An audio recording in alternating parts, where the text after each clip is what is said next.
à tous, bienvenue pour NRTV fait sa culture. Cette semaine, on vous propose un délicieux menu avec deux expositions. Tout d'abord à table du côté du château de Prangin et ensuite on ira du côté du château de Nyon pour découvrir les combles du château, le grenier d'un musée. En plateau, deux invités qui nous parleront de la 4e édition des week-ends de contes au château de Nyon. Fabienne Panser et Claire Danalais, bonjour, merci d'être avec nous. Bonjour. Donc 4e édition du côté du château de Nyon, comme d'habitude, toujours la même formule, des contes durant un week-end, le 6 et le 7 avril.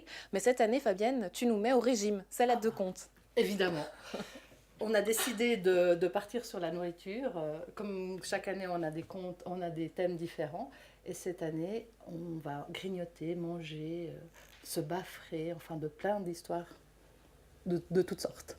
Qu'on aura justement l'occasion de découvrir.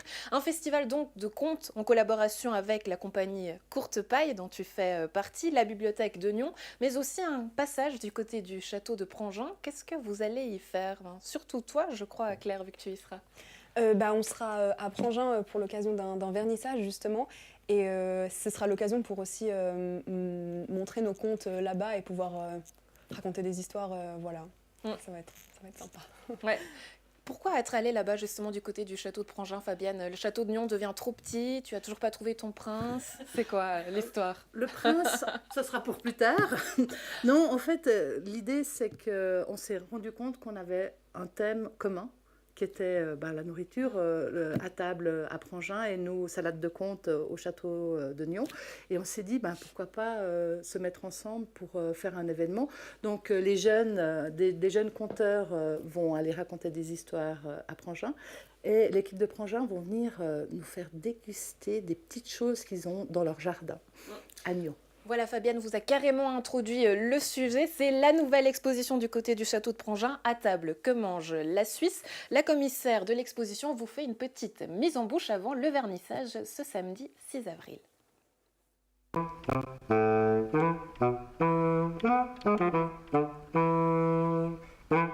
L'exposition à table que mange la Suisse est une exposition qui nous interroge sur la nourriture, notre alimentation aujourd'hui et la manière de manger et de cuisiner aujourd'hui, mais aussi dans le passé. Cette exposition est née au Musée national suisse dans l'envie de questionner, selon la mission du musée, l'identité et la diversité en Suisse. Et l'alimentation est un bon sujet pour cela, puisqu'il n'y a pas une cuisine nationale, mais une grande richesse, une grande diversité au sein de la Suisse.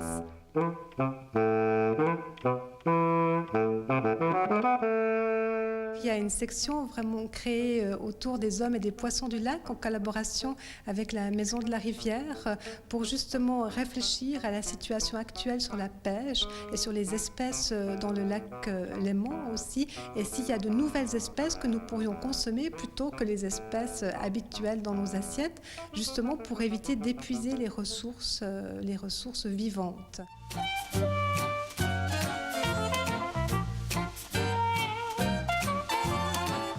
Il y a une installation artistique très surprenante, amusante, mais qui veut nous faire réfléchir sérieusement. C'est une boucherie en tricot réalisée par Dominique Keller-Schweitzer, qui est plus connue en Suisse alémanique, où elle vit sous le nom de Madame Tricot. Et en fait, elle a représenté une boucherie à l'ancienne, où on pouvait vraiment acheter toutes les parts des animaux, de la viande, cuisiner, transformer. C'était tout le savoir-faire d'un boucher charcutier à une époque d'ailleurs où ces artisans sont en voie de disparition.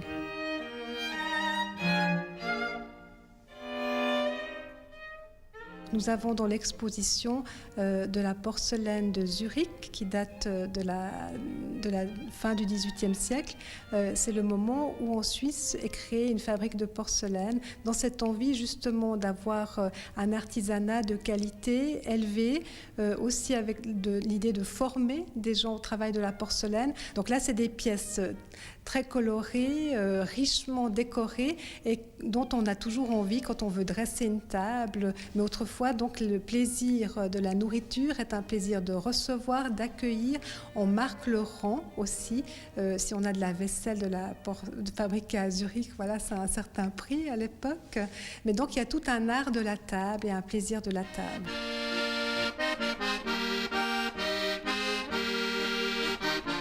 La fondue, en vérité, c'est une invention une invention qui date du XXe siècle, des années 30, d'ailleurs à un moment où la Suisse est prise en 2 guerres mondiales, donc entre une partie de l'Europe, entre la France, l'Allemagne, entre des puissances qui vont aller à la guerre, qui vont être... Et dans ce climat-là, il y a besoin de faire sentir un sentiment national, et la fondue, qui correspond aussi à un moment où il y a des surplus de fromage, est vraiment lancée à grand renfort de publicité pour devenir un plat national.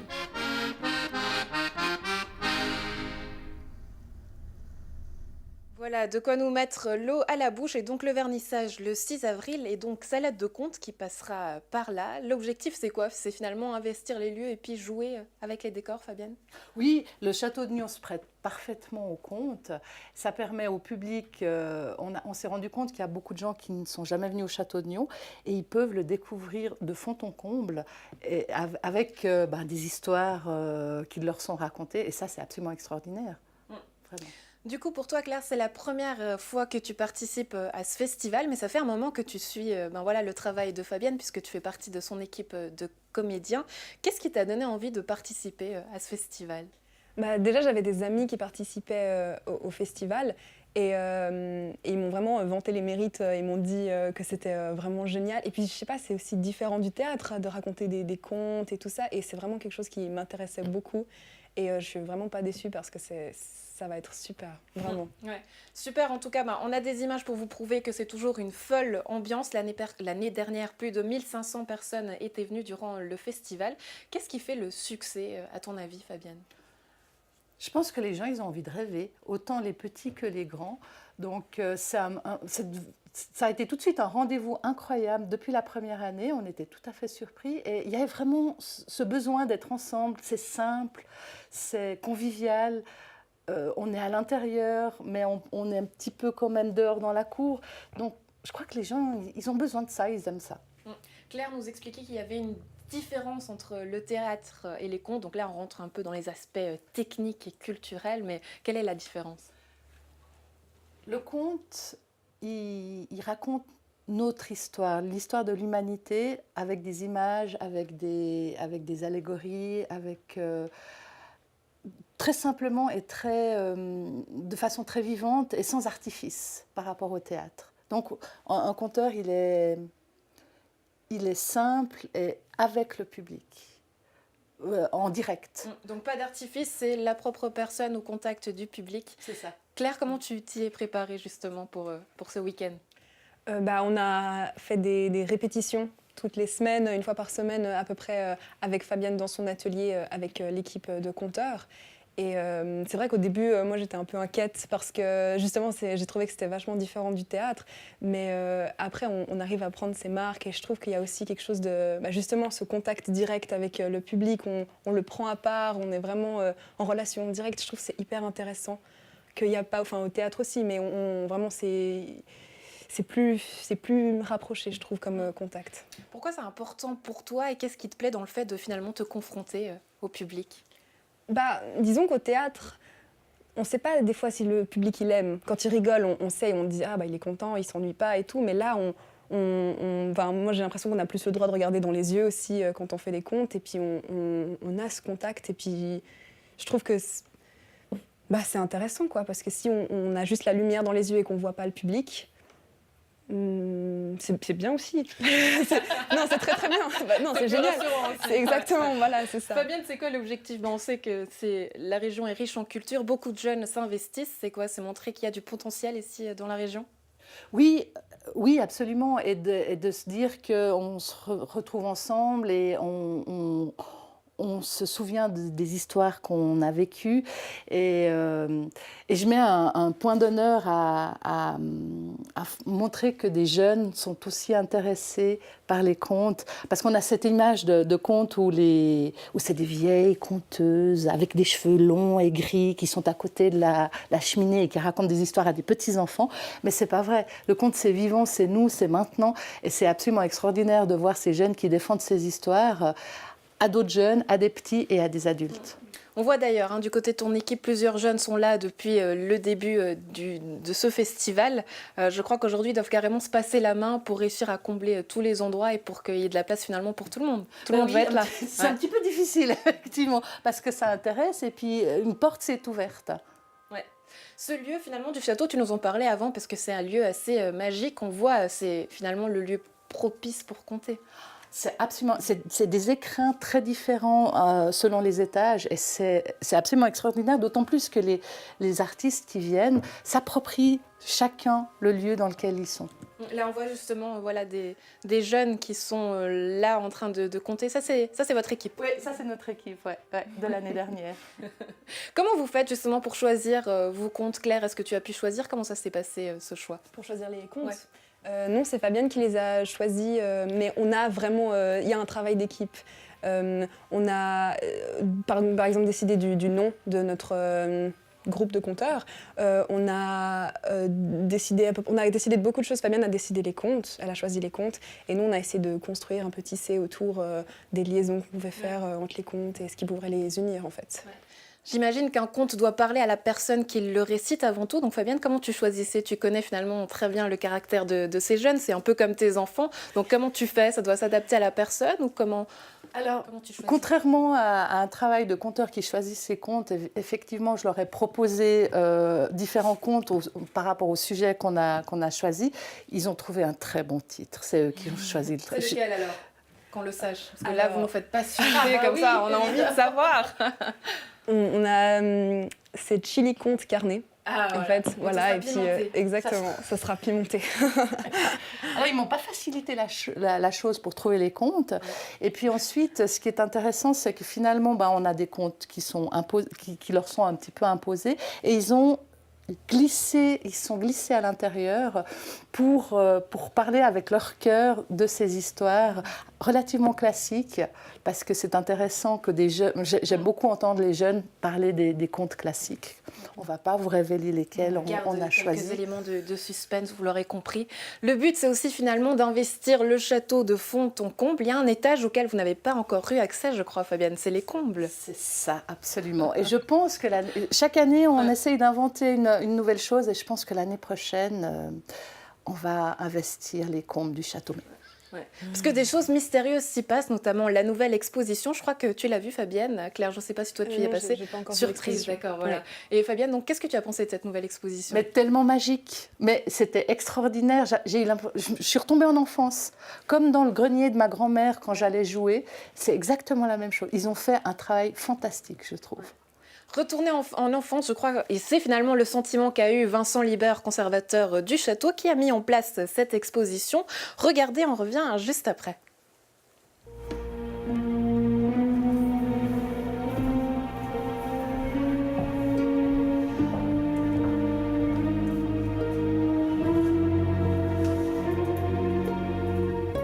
Nous venons de rouvrir ici ces combles du château.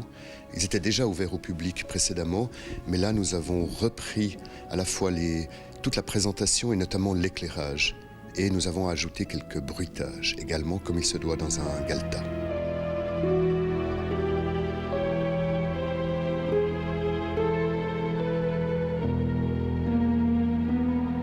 Et nous avons la chance finalement d'être dans un château, d'avoir des lieux qui existaient, et je trouvais que c'était bien de montrer à chaque fois des objets en rapport avec les lieux. Et ici, c'était naturellement d'anciens greniers. Eh bien, c'est idéal pour présenter des objets comme ça se faisait autrefois. Maintenant, on ne construit plus une maison avec des galetas. Les greniers sont souvent transformés en appartements. Ici, nous avons la chance d'avoir pu conserver ce lieu en l'état.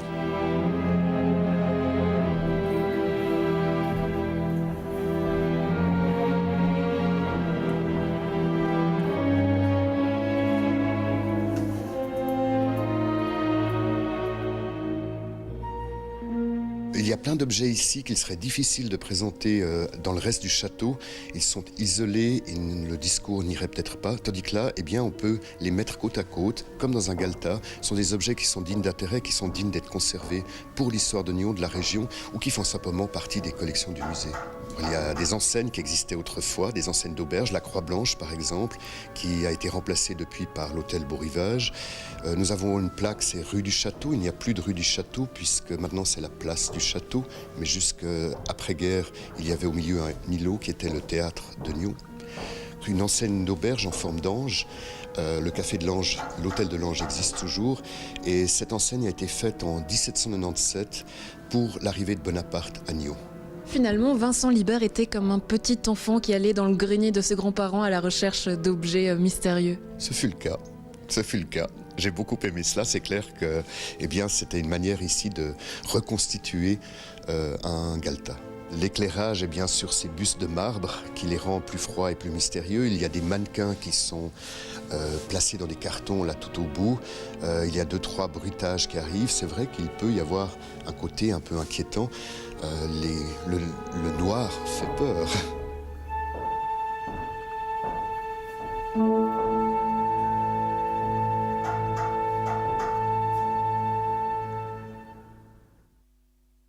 Exposition à voir donc au château de Nyon où auront lieu le week-end des contes au château. Salade de contes, c'est donc ce week-end, le 6 et le 7 avril. Pour convaincre les gens de venir, qu'est-ce que vous leur dites? Claire, on commence par toi.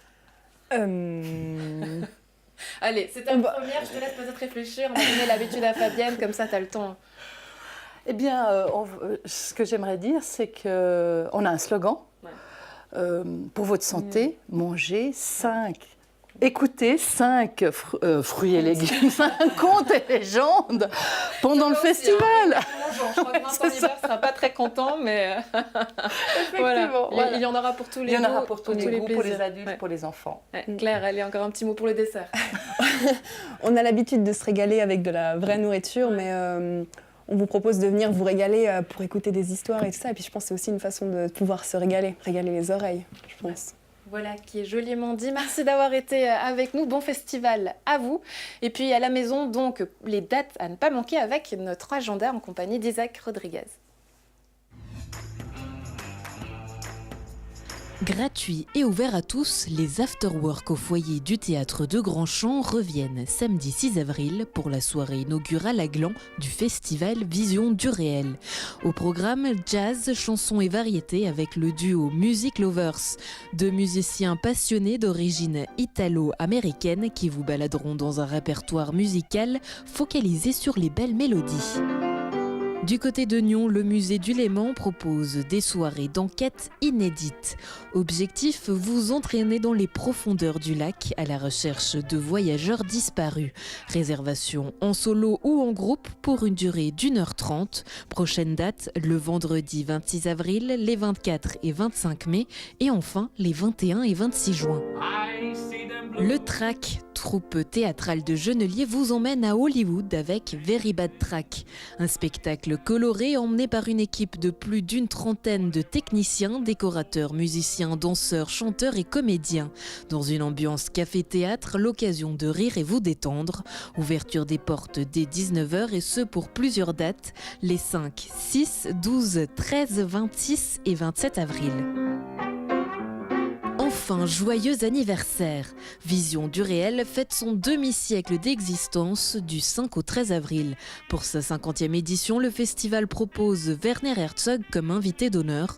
Au village du festival, une salle de projection en plus et un nouveau lieu d'accueil viennent compléter les festivités.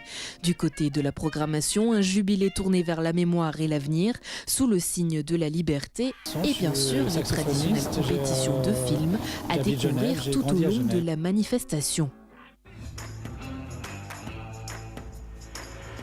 Voilà, c'est tout pour aujourd'hui. Quant à nous, on se retrouve la semaine prochaine pour plus de culture et plus d'aventures. Salut!